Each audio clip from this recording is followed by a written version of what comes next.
Ankleshwar national highway number 48 ઉપર આવેલા સર્વોત્તમ હોટલ પાર્કિંગમાં 47.66 લાખ રૂપિયાનો દારૂનો જથ્થો ભરૂચ એલસીબી પોલીસે ઝડપી પાડ્યો હતો।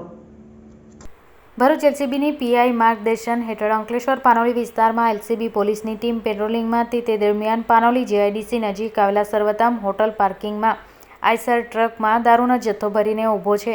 જે માહિતી આધારે ગુરુવારના રોજ સાંજે 6 વાગ્યે એલસીબી પોલીસની ટીમ સર્ચ કરતા મહારાષ્ટ્ર પાર્સિંગના આઈસર ટ્રકમાંથી ઇંગ્લિશ દારૂનો ભરેલો બોક્સ મળી આવ્યો હતો।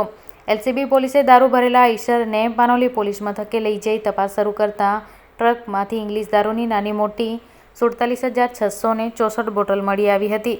પોલીસે આઈસર ચાલક હનુમંત બાલુ સોડવનર અને રહે દીપોડી ગામ મહારાષ્ટ્રની ધરપકડ કરી હતી। તેની પૂછપરછમાં સોનુ કડુર નામના ઈસમની નામ ખુલતા પોલીસે તેને વોન્ટેડ જાહેર કર્યા હતા।